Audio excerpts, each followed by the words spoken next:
Kejaksaan Agung atau Kejagung diduga mendapatkan teror pada Senin malam 20 Mei 2024. Dugaan itu muncul berdasarkan sebuah video mencurigakan yang beredar di kalangan wartawan pada Selasa 21 Mei lalu. Berdasarkan video singkat berdurasi 16 detik, terlihat konvoi belasan kendaraan roda 2 dan roda 4, motor dan mobil di sekitaran kantor Kejaksaan Agung Jakarta Selatan. Belasan kendaraan tersebut sempat berhenti selama beberapa saat di depan gerbang utama kantor Kejagung sambil membunyikan sirine dengan keras. Beberapa saat kemudian, kendaraan-kendaraan tersebut berangsur-angsur pergi dengan dipimpin oleh dua orang yang mengendarai sepeda motor. Dalam aksi tersebut, terdapat sekitar 15 sepeda motor yang dikendarai oleh orang-orang berbaju hitam dan dua mobil besar yang berjalan beriringan. Kedua mobil itulah yang membunyikan sirene dengan keras. Dalam video itu tidak ada keterangan lebih lanjut yang menjelaskan maksud dari aksi tersebut. Tidak diketahui juga alasan dari belasan kendaraan itu membunyikan sirine dan berhenti di depan gerbang kantor Kejaksaan Agung. Namun, rombongan kendaraan itu disebutkan telah mengitari kantor Kejaksaan Agung sebanyak 8 kali. Pada saat itu, Kejaksaan Agung memang menjadi sorotan usai mengungkap kasus korupsi izin usaha pertambangan atau IUP PT Timah yang bernilai 271 triliun rupiah. Sehari sebelum konvoi kendaraan di depan kantor Kejagung, Jaksa Agung Muda Tindak Pidana Khusus atau Jampitsus Kejagung, Febri Adriansyah, diduga dikuntit oleh anggota polisi dari Satuan Datasmen Khusus Anti Teror atau Densus 88.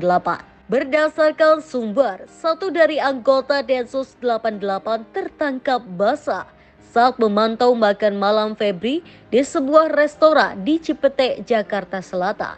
Peristiwa itu terjadi sekitar pukul 20.00 atau 21.00 waktu Indonesia Barat pada Ahad 19 Mei 2024.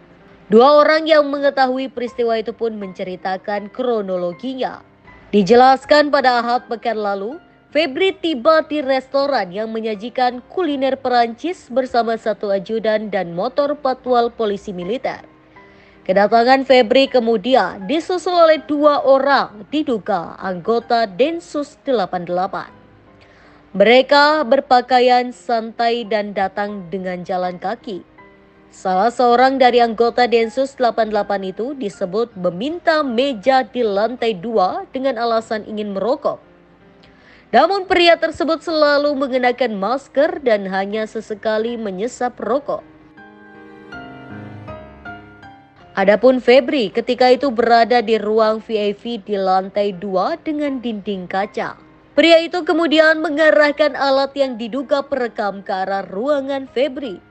Lalu ketika dua orang itu berjalan setengah lari keluar restoran, satu di antara mereka langsung dirangkul oleh polisi militer dan satu yang lain lolos.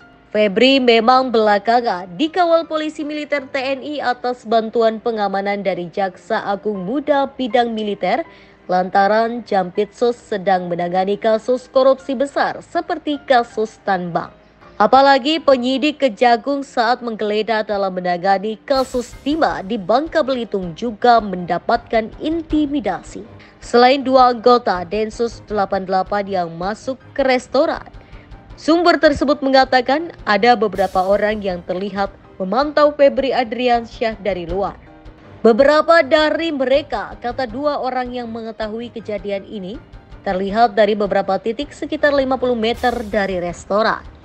Satu anggota polisi yang tertangkap dibawa pergi dengan mobil oleh pengawal Febri.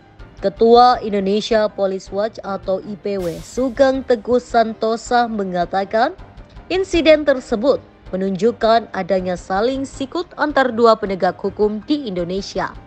Dia menyebut anggota Densus mustahil bergerak sendiri kalau tak ada perintah dari atasan.